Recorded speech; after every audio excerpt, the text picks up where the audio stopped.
Good afternoon, everybody. Thank you for coming today. It's great to be with you. This is our first official influencer briefing here at the White House. I want to thank you all so much for joining us on what is day 99 of the Trump administration. And as I promised, as my first briefing as press secretary back in January, the Trump White House will speak to all media outlets and personalities, not just the legacy media who traditionally has covered this institution.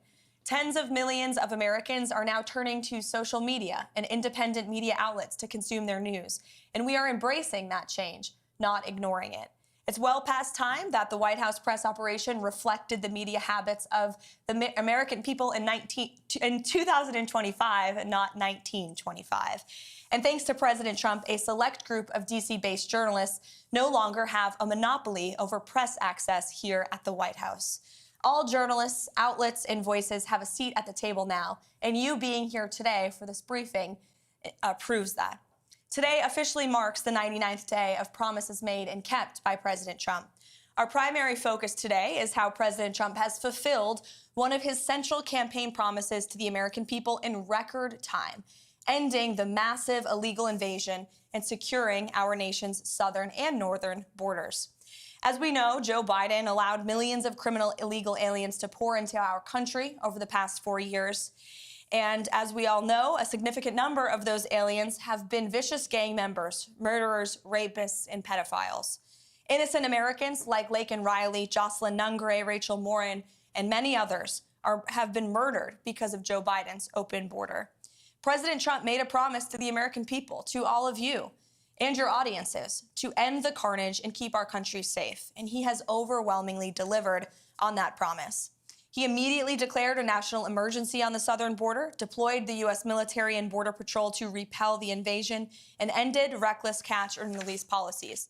And as a result, between the inauguration and April 1st of this month, only 9 illegal aliens were released into the United States of America.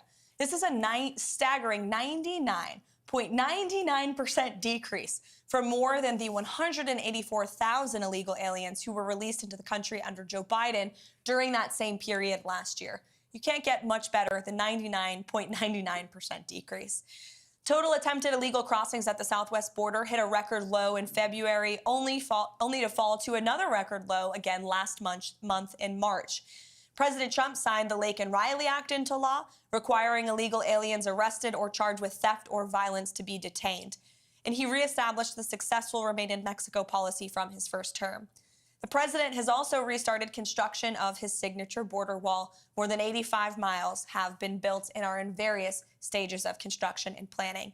He designated cartels as foreign terrorist organizations, invoked the Alien Enemies Act to apprehend, detain, and remove these massive threats who have flooded our country.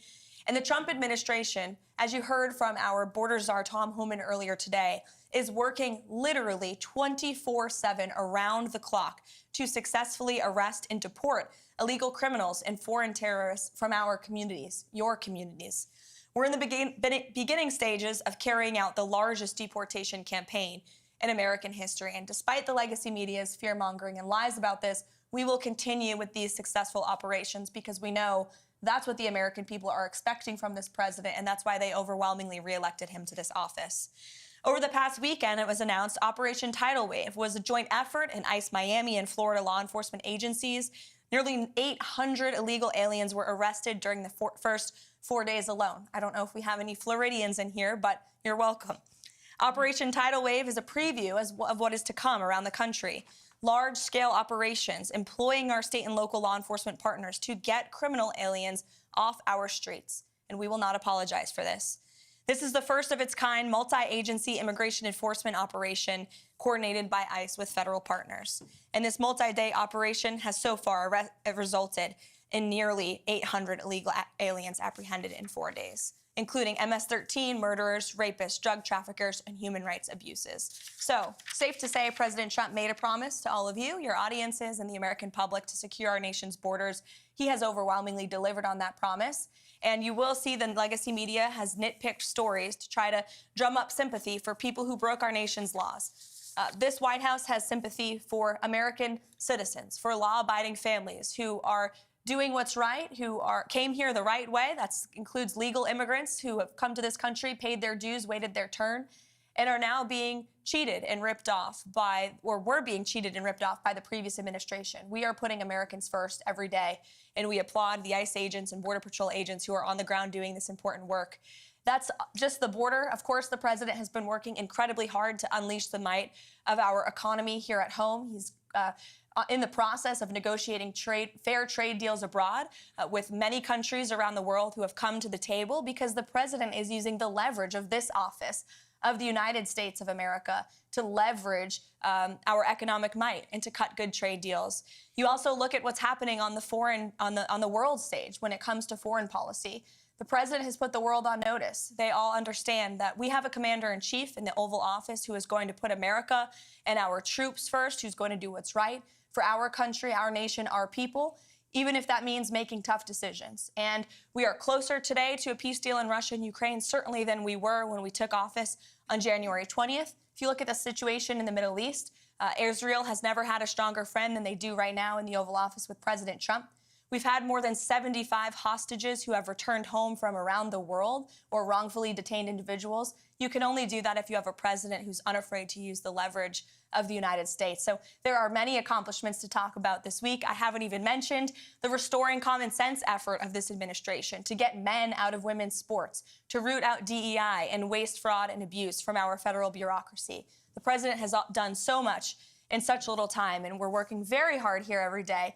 We appreciate all that you do on social media to push what the president is saying, but also sometimes question it. And we relish independent journalism. And I hope you all have seen the president, myself, anybody in this administration. We are unafraid to take questions. This has truly been the most transparent and accessible presidency in American history. So with that, let's kick it off. And I'm happy to take your question first, Erin.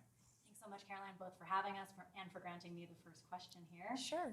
And I can attest to the deportations in Florida. My Uber drivers finally speak English again, so thank you for that.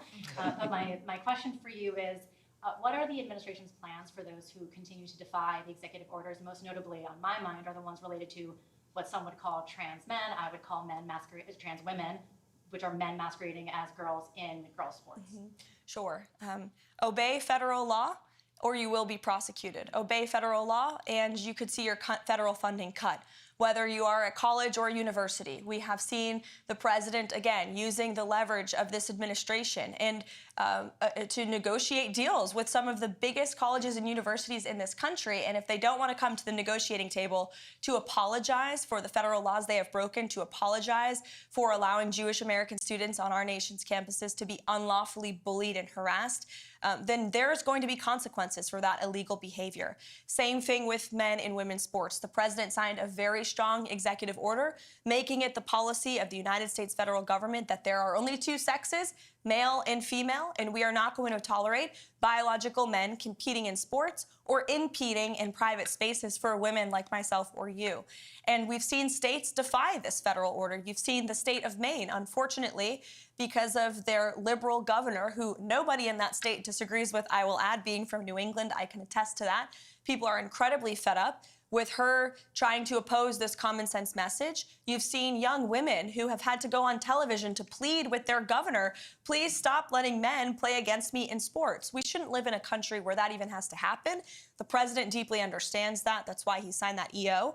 And when Maine decided not to follow it, the Department of Justice sued them. So anyone who disobeys federal law will be either prosecuted, sued, or say goodbye to your federal funding. Sure. How about to the back in the red tie? Hi, one of my main questions is, when will the border wall be completed? Because it's been talked about for a very long time, and a lot of people want to know when can we expect that to be done? Sure.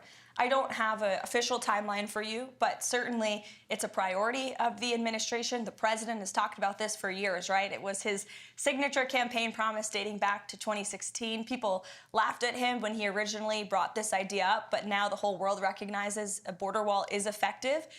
It's a necessary means to secure your nation's territorial borders. Democrats like to have borders outside of their homes, or walls outside of their homes, for a reason, because they know it repels invaders. And that's why the president wants to do that at the southern border. There has been more than 85 miles built just since January 20th. It's obviously the goal of this administration to build as much border wall as we possibly can.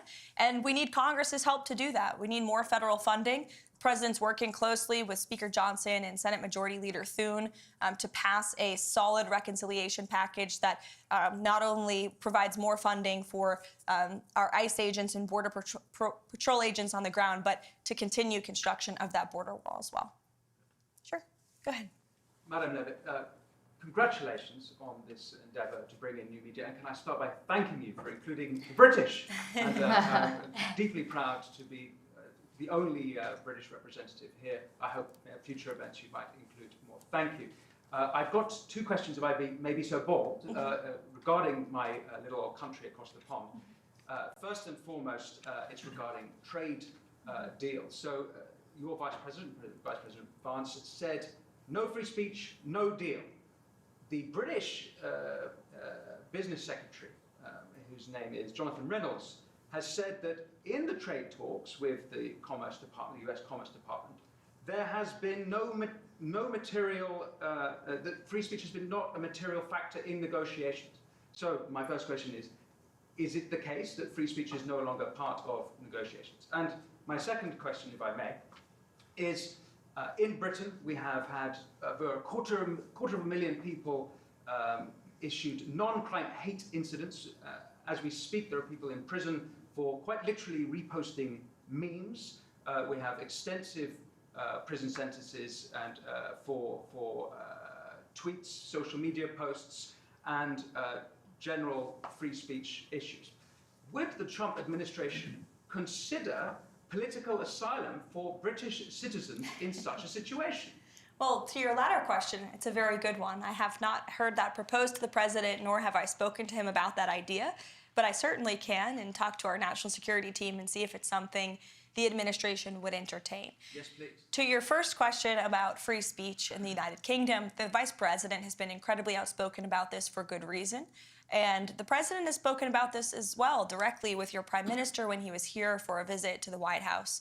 So it remains a critical endeavor of ours to show the Brits and your country, which we love and admire, about the First Amendment and the importance of free speech in a sovereign nation.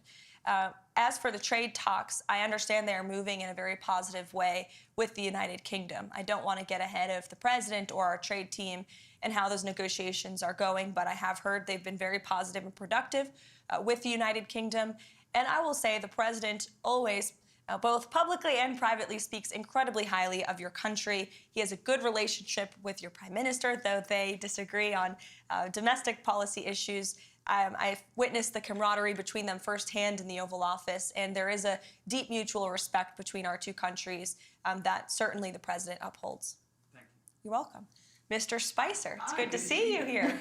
My predecessor. Yeah, well, had to swing by and say hi. Thank you for doing this. I think it's marvelous what you guys have done to bring in new voices, and it shows, it reflects the president's commitment to transparency and to bring this in. So I've got two quick ones for you. The first is you mentioned reconciliation. Beyond that and what he hopes to get out of that, considering how slim the House majority is, what other legislative priorities does he want to see codified in law before this Congress adjourns? It's a really good question, Sean. I think reconciliation is the first and foremost question on the president's mind right now. It's a huge deal. We have to get it done. He's working closely with Congress. In fact, he's meeting with Speaker Johnson, I think, in a few minutes today in the Oval Office to discuss this very bill and measure. Aside from reconciliation, which we hope and are very confident will include more funding for border wall construction and mass deportations, as I mentioned earlier, but it's also very important that we get tax cuts passed. That is the second step in the Trump economic agenda. The president has used every executive lever he can to slash burdensome regulation, and we continue to do that every day across every agency. Administrator Zeldin is doing a fantastic job at the EPA, I may add, but every cabinet secretary is getting rid of regulation very seriously. President is certainly working on unleashing American energy to drive down costs, but tax cuts are a critical component of really seeing the Trump economic formula be put together. So he wants to see tax cuts passed in this reconciliation package. That includes no tax on tips, no tax on Social Security, no tax on overtime, no tax on Social Security for our seniors, of course, too. As for other measures that would be codified into law, certainly we've seen the president put forth common sense executive orders and take really common sense executive action that we would love Congress to take further action on to ensure that the president's executive actions can remain long after his tenure, so you don't have another president come in here in 8 years and undo some of the executive work that the president has worked so hard on. So we want Congress to continue getting to work, but we got to get this reconciliation bill passed first. Thank you. The second thing I have is just a question I get a lot, and I figured I'd best address to you. You've done a phenomenal job opening up the briefing room, bringing in new voices. The president's commitment during the campaign to do long-form podcasts was, I think, extremely helpful to this new media environment that we live in. But a lot of conservatives will ask me, why does he sit down with people like Terry Moran of ABC or Jeffrey Goldberg of The Atlantic? What is the rationale behind that, rewarding people who have very vehemently expressed disdain for him personally? Because the president is unafraid, and he is inspired by competition, and he likes to talk to people face to face. And I think that's one of his best attributes and qualities. We live in an incredibly divisive country, unfortunately, that has been really the result and consequence, frankly, of the fake news and the hoaxes and lies they have driven at this president for the better part of the last decade now. But the fact that we still have a president who has been a victim of these hoaxes, these lies, these smears by so many legacy media outlets and reporters, yet he's still willing to sit down with them, look them in the eye, look them face to face, and take them to task and share the truth with them and his perspective, I think is what the American people deserve in a president. And it's certainly a stark contrast to what we had in the previous administration, a president who was hiding, who actually used this beautiful South Court auditorium, which we're happy to be in today, but he used this like it was a fake Oval Office, weirdly, oddly. He was missing in action. He called lids at 2 o'clock in the afternoon. For those who don't know, a lid is when we tell the press to go home for the night. And he was doing that midday. That is not acceptable around here. I will tell you, we're working very early through the very late hours of the night. And the president's willing to talk to anyone, not just journalists who have really been posing as journalists but are actually left-wing activists, but also if you look at our adversaries and our competition abroad on a foreign policy scale, you know well in the first term, he went to North Korea. He talked to Putin directly. He talked to President Xi directly. The president believes in direct diplomacy, whether it is our adversaries and competitors around the world or left-wing activists like Jeffrey Goldberg. Sure, Emily. First of all, thank you for having us today. It's a pleasure to be here. You mentioned, obviously, it's no secret, America has been Israel's strongest friend, greatest ally. Unfortunately, as you know, Idan Alexander is still being held in Gaza. He's both an American and an Israeli citizen. Last we heard, allegedly, Hamas has lost all communication with him. And I was wondering if there's been any update in terms of getting Idan home. Sure.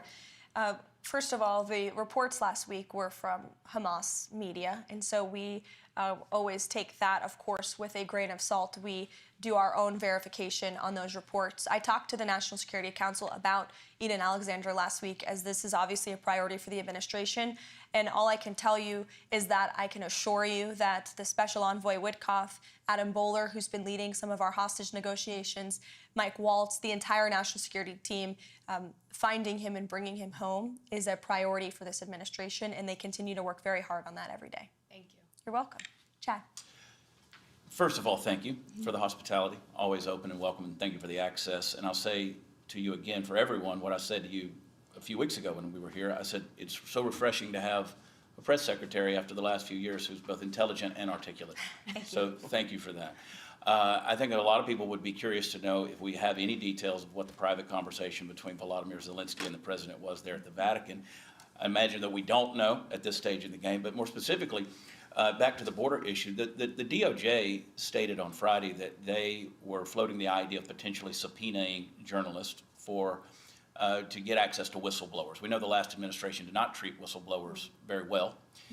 There's numerous ones who although still employed by the FBI or the DHS, have not received back pay and haven't truly, they've been employed, but they're not reinstated. So I'm wondering, does this administration have, do they believe that we should reinstate the whistleblower, like Agents Garrett or O'Boyle or Friend or, Stevenson with DHS, who blew the whistle on the child trafficking involving the cartels under Joe Biden? He too is yet to be brought back. Do we have a position on that? Sure. Well, for each individual agency, the secretaries of those agencies obviously have deference over who they hire, who they fire, who they promote.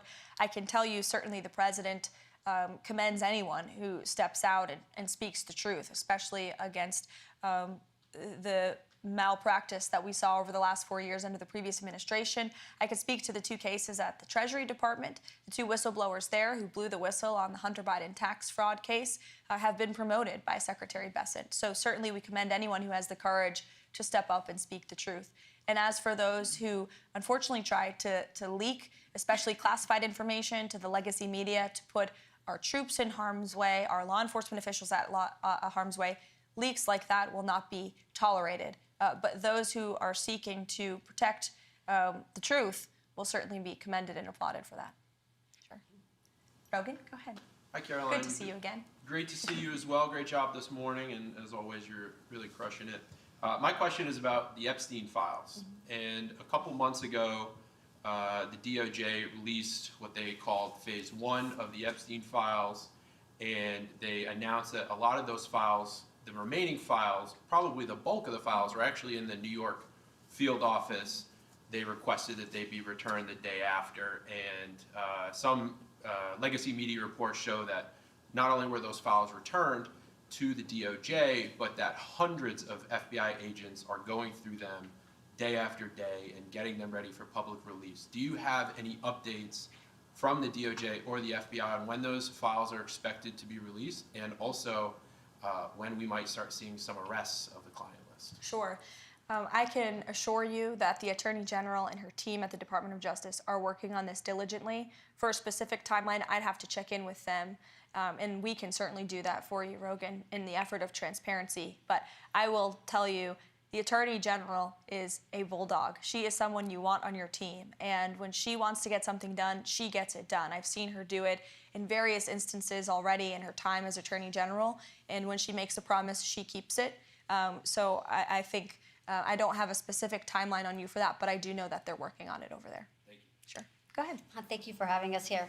I've noticed, this is kind of like a repeat of 2016, the legacy media has gone back to not reporting anything on President Trump. In the beginning, we had them reporting everything that he was doing. Now they're kind of going back again to not reporting everything that he is actually doing. I'm kind of the nerd when it comes to reporting. I'm not the headline news girl. I'm the nuts and bolts. I'm the policy type nerd. So what direction do you advise kind of me to go into, like the White House files that y'all send out every single day? Yeah. Because that's what people are used to when they want to ask me questions. They want to know kind of like the nuts and bolts of everything. Secondly, I know going into the first 100 days, Johnson's meeting with President Trump today. President Trump has issued a lot of executive orders. What about codifying? Is that going to be a conversation President Trump is going to have with him about possibly a timeline of just taking them from EOs into codifying them, into making them permanent, so we don't have another president that comes in, possibly a Democrat, that completely overturns everything that President Trump has done? Yes, as I spoke to Sean's question earlier, absolutely. We want Congress to get to work. First thing is the reconciliation package, like I said, border and tax cuts. That's on the president's mind. But of course, he wants to see Congress move to codify all of the incredible things and work that he's done via executive order. To your first question about the nuts and bolts, I wish more people in the legacy media were like you and didn't focus on the sensationalist headlines, but actually cared about the facts. The president is doing so many phenomenal things every day that will never be mentioned on cable news at night. Signing executive orders. We do our absolute best to message that, which is, again, why we're welcoming independent voices like yours with following on social media, because that's the best way to get those truths and those facts out there. We put out fact sheets on the daily about what the president is signing, and they do get into the nuts and bolts of each and every policy and each and every executive action that he's taking. He's signing 3 phenomenal executive orders today. I will share a preview with those with you on those. One of them is an executive order focused on sanctuary cities. It will direct the Attorney General, Pam Bondi, to provide a list of sanctuary cities back to the administration. We will review those. If those sanctuary cities are breaking federal law, well, then the Office of Management and Budget is going to look at their federal spending. Again, if you're defying federal law, you are threatening your own federal spending by doing that. There is another executive order the president will sign tonight. We can provide the fact sheet for you on ensuring law and order and ensuring that federal law enforcement and local law enforcement can work together and communicate more easily. And then the third executive order, which actually speaks to the heart of your question earlier about the Uber drivers, will be a order directing the Department of Transportation to include English literacy tests for our truckers. This is a big problem in the trucking community that, unless you're in that community, you might not know. But there's a lot of communication problems between truckers on the road with federal officials and local officials as well, which obviously is a public safety risk. So we're going to ensure that our truckers, who are the backbone of our economy, are all able to speak English. That's a very common sense policy in the United States of America. So the president will be signing that later this afternoon. Yeah, you're welcome. To the back in the yellow tie. Thank you, Caroline. President Trump has recently made statements about eliminating the federal income tax and creating the External Revenue Service. When could we see that start to play out? Well, I will tell you, this is something the Secretary of Commerce and the Secretary of Treasury are both equally as excited about, as is the president. And, you know, there's many reasons for the tariffs the president has implemented and the trade deals that he is currently negotiating. Number one, we need to shore up our critical supply chains here at home. Number two, we need to increase our revenue here in the United States. We are running trillions of dollars of deficits. Our country will cripple if we continue down this path. And so how great it would be for the external revenue to completely replace the Internal Revenue Service. So I know the administration is focused on the External Revenue Service, getting that up and running. And as you know, Customs and Border Protection is charged with bringing in the money from tariffs every day. And they are bringing in billions and billions of dollars per day with the current tariff rates and where they are at. So we will continue with that effort. I think I went around the room. Oh, no, one more in the back. All good. So we know President Trump has been a champion for the 2A ever since he got into office, both times. My question is, do we see anything, is there any ongoing efforts for national reciprocity so we can carry in all 50 beautiful states? This is something the president talked about on the campaign trail for sure. We need Congress to do it. But the president will always support our law-abiding gun owners, and as you mentioned, is an ardent supporter of the Second Amendment. It's more important now than ever as we see violent crime rates in our inner cities. I've said this repeatedly over the past 4 years. The Second Amendment was never more important than when we had an illegal immigrant crime epidemic spiking in this country. Law-abiding Americans have a constitutional right to defend themselves, and the president absolutely supports that. But to national reciprocity, we do need Congress's help on that one. So thank you, guys. It's so good to see you. I could go around the room all day, but unfortunately, there's work to be done. Thank you for coming to our very first influencer briefing to kick off the first 100 days of the Trump White House. It's great to see you all here, and thanks for what you do. Thank you. Thank you. I'm going to walk off now.